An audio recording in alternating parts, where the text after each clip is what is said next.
The African sun beat down on the small village, casting long shadows across the parched earth. Outside a humble hut, a family gathered, their faces etched with worry.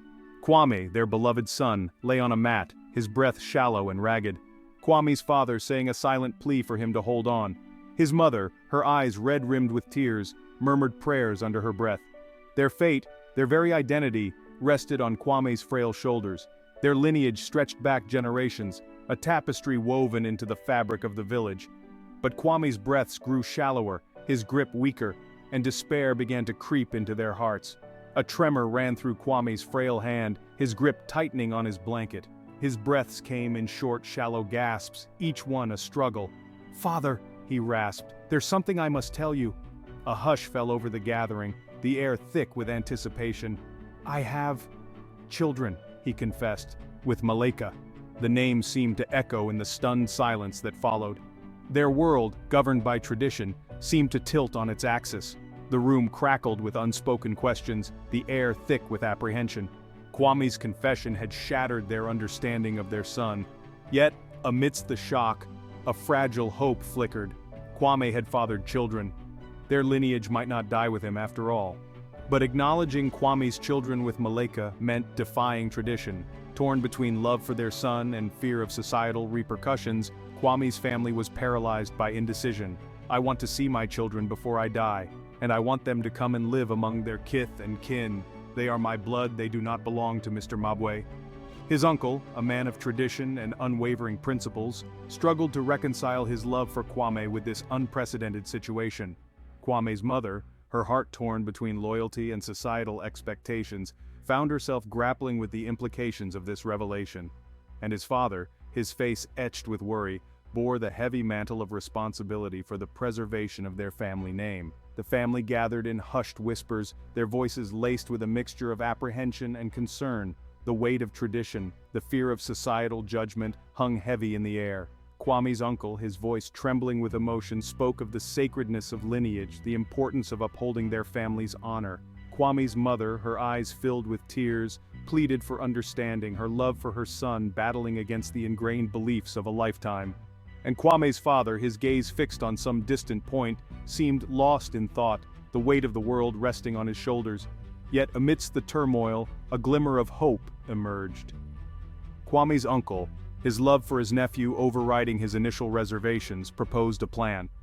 They would approach the chief, Malaika's father, and Mr. Mabwe, Malaika's husband, and plead for their understanding.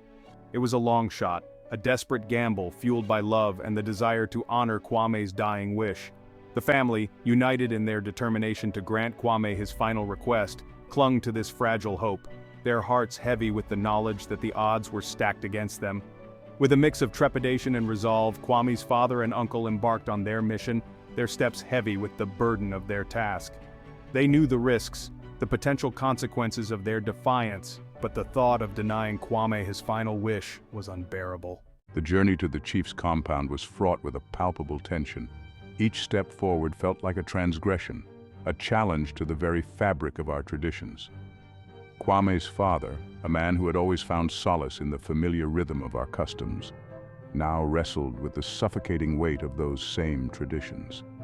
The thought of confronting the chief, the guardian of their societal norms, filled them with dread that settled deep in the pit of their stomachs.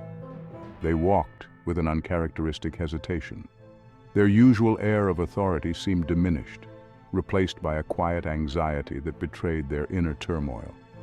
They had always been a staunch advocate for customs, a pillar of community support, yet Kwame's dying wish had shaken them to their core.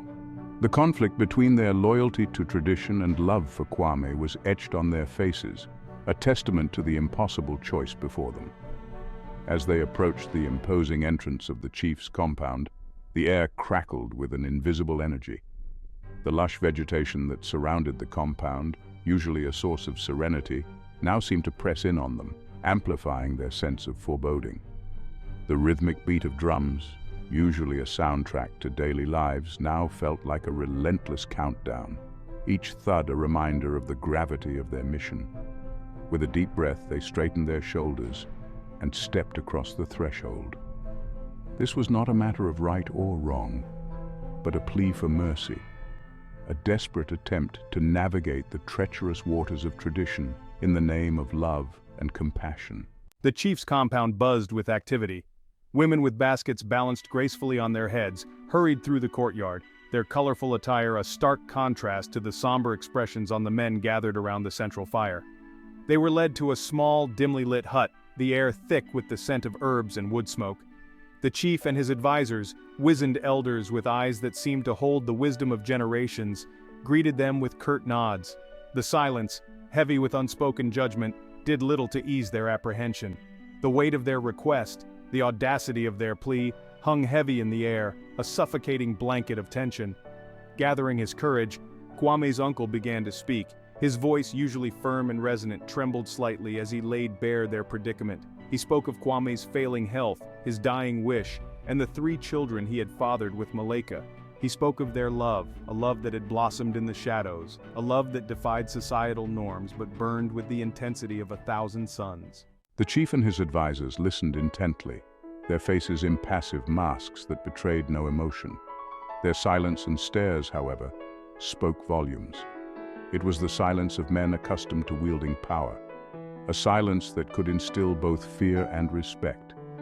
Kwame's uncle emphasized that bringing Kwame's children into the family fold would not only honor his dying wish but also ensure the continuation of their lineage, a matter of paramount importance in their society. He painted a picture of a heartbroken son, his life ebbing away, his only solace the chance to see his children for the first and last time. The chief's eyes flickered. Whether it was a flicker of sympathy for their plight or merely a recognition of the dilemma presented, it was impossible to tell. This glimmer of hope, however faint, fueled their determination to press on, to appeal to the very core of the chief's humanity. The uncle reminded the chief and advisors that traditions, while important, should not be wielded as weapons to punish those who strayed from the prescribed path. They appealed to the chief's wisdom, his understanding of the human heart, his ability to see beyond the rigid confines of societal norms. Silence descended upon the hut once more, heavier this time, thick with anticipation. The rhythmic chirping of crickets outside seemed amplified, each chirp a hammer blow to their already frayed nerves. Kwame's father, unable to bear the weight of the silence, shifted nervously on the mat, his eyes darting between the impassive face of the advisors, the chief, and the intricately woven patterns on the hut's walls. After what felt like an eternity, the chief finally spoke. His voice, when it came, was low and measured, each word carefully chosen, each syllable imbued with the weight of his position. He acknowledged the complexity of their request, the difficult position it placed him in. He spoke of the importance of tradition, the need to uphold the sanctity of marriage and the social order it represented. Then, with a finality that left no room for argument, he delivered his decree. The request was denied. It was unheard of, he explained, for a man to claim paternity of children born within another man's marriage.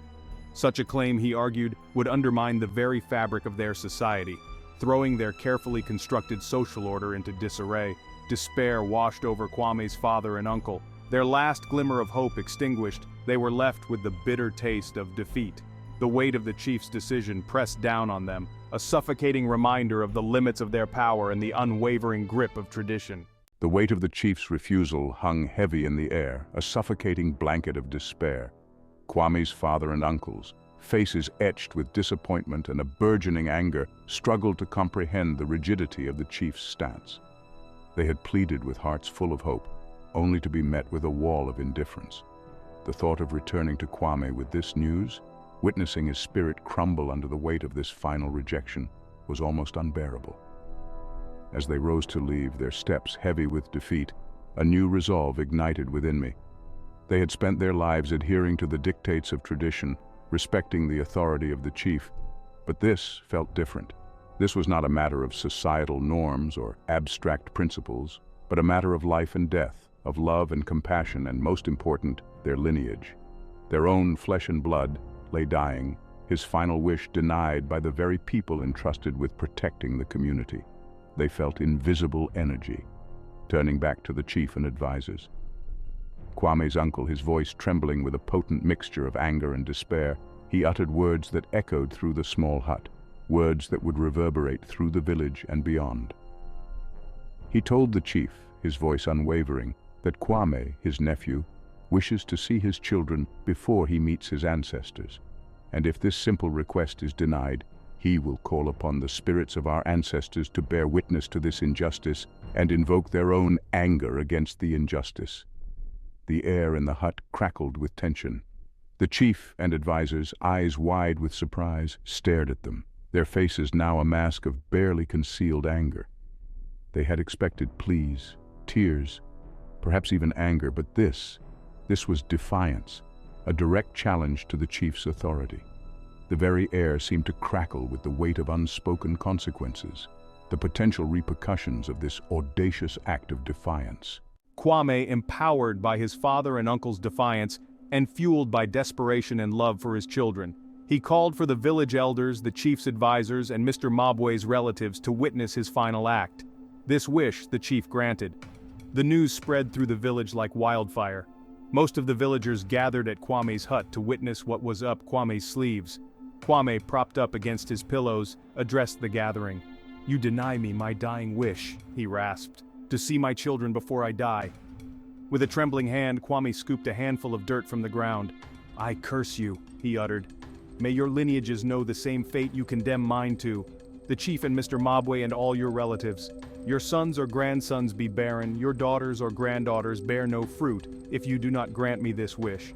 If you allow my children to come and live with their kin and kith after I die, then the curse would be lifted. If not, this is the end of your lineages as well."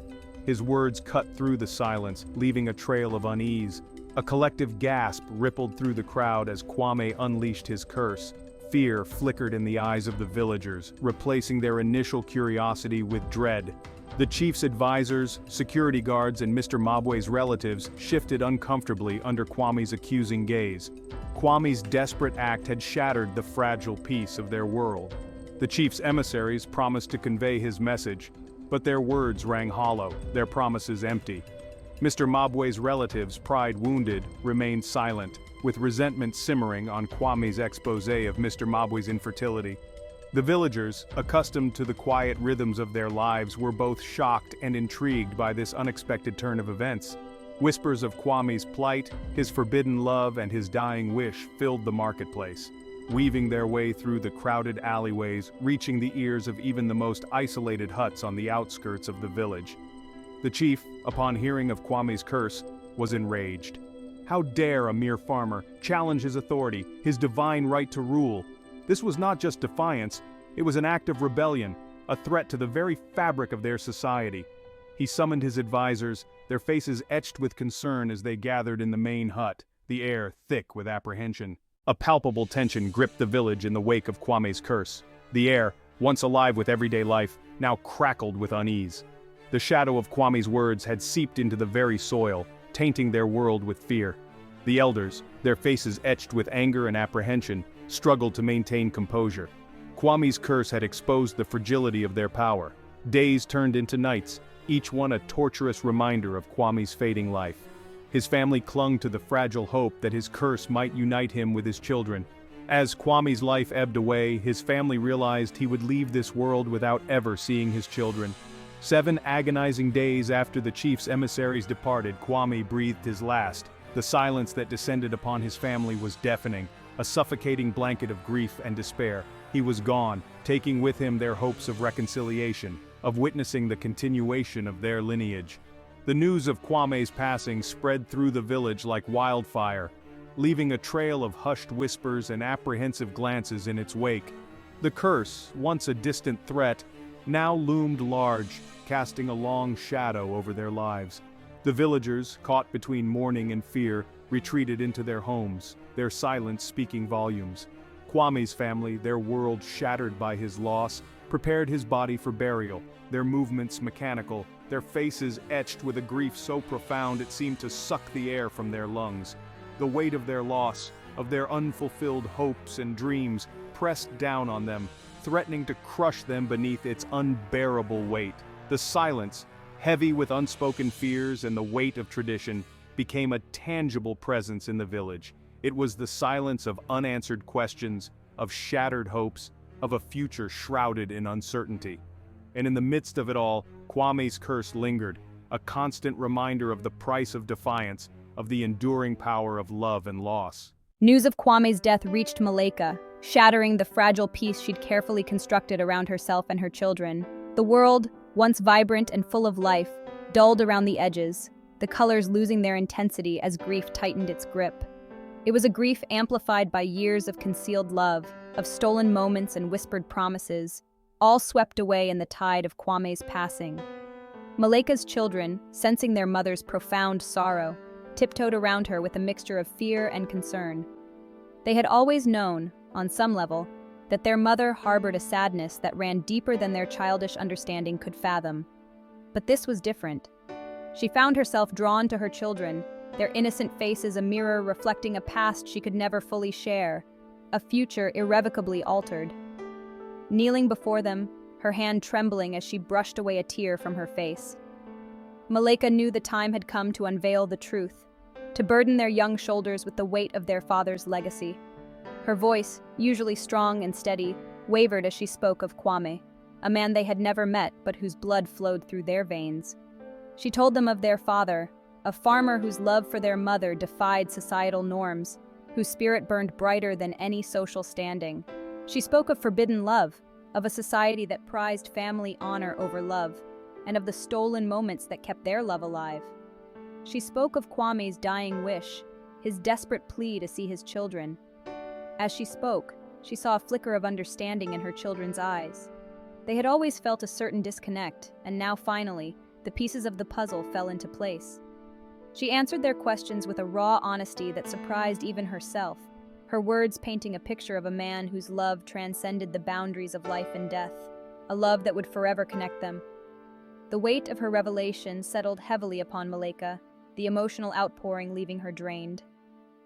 The children, their young minds grappling with the news of their true parentage, sat in stunned silence, their faces a mixture of confusion and a burgeoning sense of loss for a man they had never known. The revelation hung in the air, a fragile bubble of truth suspended between a mother's grief and her children's dawning comprehension. That evening, under the watchful gaze of the setting sun, she took her children to the baobab tree. It stood there, ancient and gnarled, its branches reaching towards the heavens. As they stood in silence, each paying a silent homage to Kwame, bathed in the ethereal glow of the fading sunlight, they felt Kwame's presence. They went back to the village. At night, her children went to bed. Under the cover of darkness, Malaika silently sneaked out of her hut and her village. Seeking solace, Malaika wandered towards the outskirts of the village, her feet carrying her instinctively towards the familiar silhouette of the ancient baobab tree. Its gnarled branches, reaching up like weathered arms towards the heavens, had borne witness to their clandestine meetings, their stolen moments of love, hidden from the judging eyes of their community. Beneath its comforting shade, Malaika allowed the tears to flow freely, her silent sobs mingling with the rustling leaves. This place, imbued with memories of Kwame, offered a sanctuary, a space where she could grieve openly, where the weight of her secret love no longer felt like a burden, but a bittersweet comfort. As the night wore on, Malaika felt Kwame's presence more strongly than ever. The gentle breeze seemed to whisper his name, the rustling leaves echoing his laughter. It was a bittersweet reunion, a reminder of the love they shared and the cruel twist of fate that had separated them. Exhausted from her emotional outpouring, Malaika drifted into a restless sleep, her body nestled against the baobab's sturdy trunk. The night sounds of the African bush, usually a comforting lullaby, seemed amplified, each rustle and chirp a stark reminder of her solitude, of the dreams shattered by Kwame's passing. Dawn broke, painting the sky in hues of pink and gold, revealing a scene that sent a chill down the spines of the Malaika's children, who alerted the villagers about Malaika's passing, whom they looked for in the hut, could not find, and decided to look for her at her favorite place. Thus, they found Malaika, her face serene in death, lay at the foot of the baobab tree, her hand outstretched as if reaching for something just beyond reach. The news of Malaika's death, so soon after Kwame's, spread through the village like wildfire, igniting a wave of fear and speculation. The villagers, already on edge due to Kwame's curse, saw her passing as an ill omen, a sign that his words carried a terrible power. Despite the fear that pervaded the village, a sense of peace settled over Kwame's family. Their son, their brother, though denied his happiness in life, was now reunited with his beloved Malaika in death.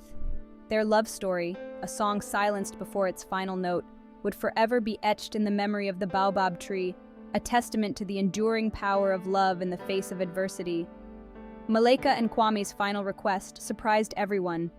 They wished to be buried together, side by side, beneath the baobab tree. This ancient sentinel, a silent witness to their stolen moments of joy, whispered memories of laughter and tears. In death, they would be united under its shade, a poignant echo of the love denied to them in life. Kwame came back from exile in death to be buried under the baobab tree, next his love. The village, shrouded in a somber silence, gathered to lay Kwame and Malaika to rest. Their graves, dug side by side beneath the watchful gaze of the ancient baobab tree, stood as a testament to a love denied, a bond strengthened in death. The air, thick with unspoken grief and the lingering fear of Kwame's curse, crackled with a palpable tension. The elders, their faces etched with a mixture of sadness and apprehension, presided over the somber ceremony, their voices heavy with the weight of tradition.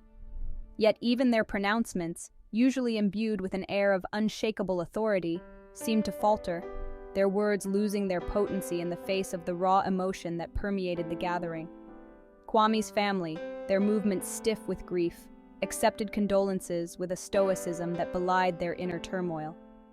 The weight of their loss, of their son's unfulfilled dreams and the future he would never know, pressed down on them, a heavy cloak woven from sorrow and regret. As the earth received the bodies of Kwame and Malaika, a sense of finality settled over the village. Their love story, whispered in hushed tones and hidden behind veils of secrecy, had ended not with a whisper, but with a roar, their defiance echoing through the generations. In the aftermath of the double funeral, the village of Kwame and Malaika grappled with the ramifications of their forbidden love and the shadow of the curse he had uttered. The once rigid lines of tradition seemed to blur, the elders' pronouncements ringing hollow in the ears of a community questioning the very fabric of their beliefs.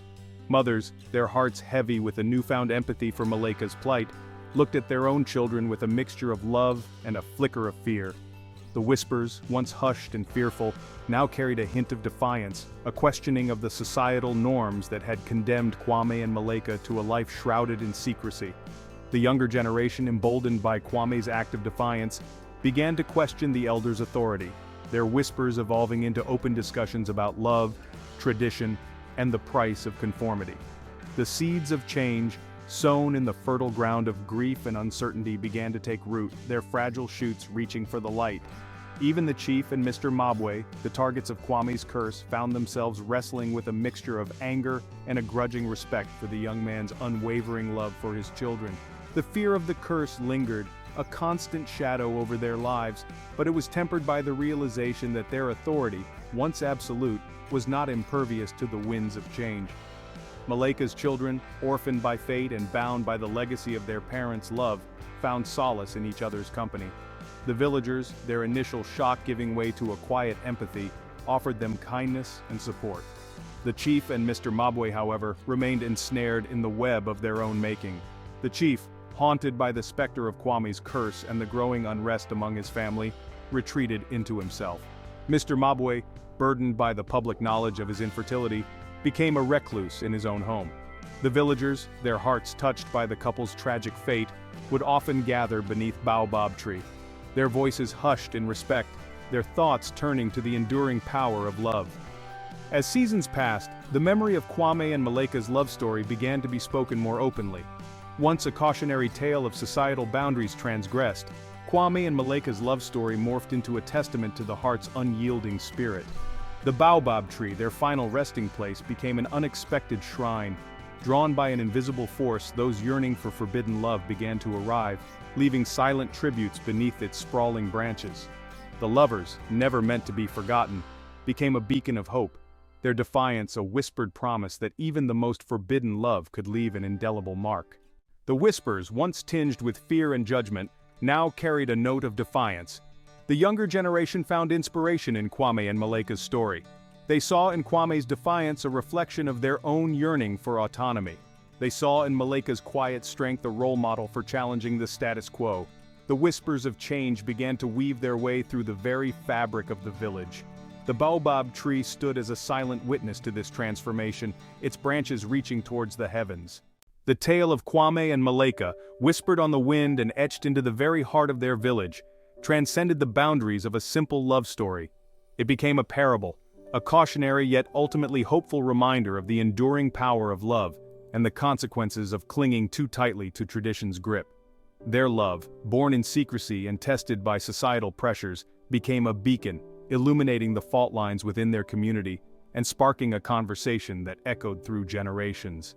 The baobab tree, standing sentinel over their secret rendezvous, transformed into a symbol of their defiance. Its gnarled bark whispered tales of stolen moments, of whispered promises, and a love that refused to be silenced. It served as a living testament to the enduring strength of their bond, a bond that even death couldn't extinguish. The villagers, once quick to judge, found themselves drawn to its comforting presence, seeking solace and inspiration in the shadow of its ancient branches. Kwame's curse, initially a source of fear and trepidation, became a catalyst for introspection. It forced the villagers to confront the consequences of their rigid adherence to tradition, to question the human cost of their unquestioning obedience. The silence that followed his death, a silence thick with unspoken anxieties, gradually gave way to whispers of dissent, of a yearning for change, of a desire to break free from the shackles of outdated customs. Malaika's children, bound by the legacy of their parents' love and the challenges they faced, became symbols of hope. They represented a future where love, not societal expectations, would guide their paths. The villagers, witnessing their resilience and the quiet dignity with which they navigated their grief, began to question the wisdom of their elders, to imagine a world where love, not class or honor, defined a family's worth. The story of Kwame and Malaika serves as a powerful reminder that we are not merely passive recipients of tradition, but active participants in shaping the world around us. We have the power to choose love over societal expectations, to challenge outdated norms, and to create a more just and compassionate world for ourselves and future generations. Their story doesn't end with their passing, but continues to unfold in the hearts and minds of those they left behind. It serves as a call to action, urging us to examine our own biases, to question the traditions we inherit, and to fight for a world where love, in all its forms, is celebrated, not condemned. As the villagers grapple with the legacy of Kwame and Malaika's love, they are presented with a choice to cling to the familiar comfort of tradition, even as it stifles their hearts and perpetuates injustice, or to embrace the uncertainty of change, to create a world where love, not lineage, dictates the course of their lives. The path forward is not without its challenges, but as the whispers of dissent grow louder, as the younger generation dares to dream of a different future, there is a glimmer of hope on the horizon. The legacy of Kwame and Malaika, a testament to the enduring power of love and the transformative potential of defiance, lives on, a beacon guiding their village, and all of us, towards a brighter, more inclusive tomorrow. Like, share, subscribe, and ring the notification bell for the final episode if Kwame and Malaika's children went to live with Kwame's parents.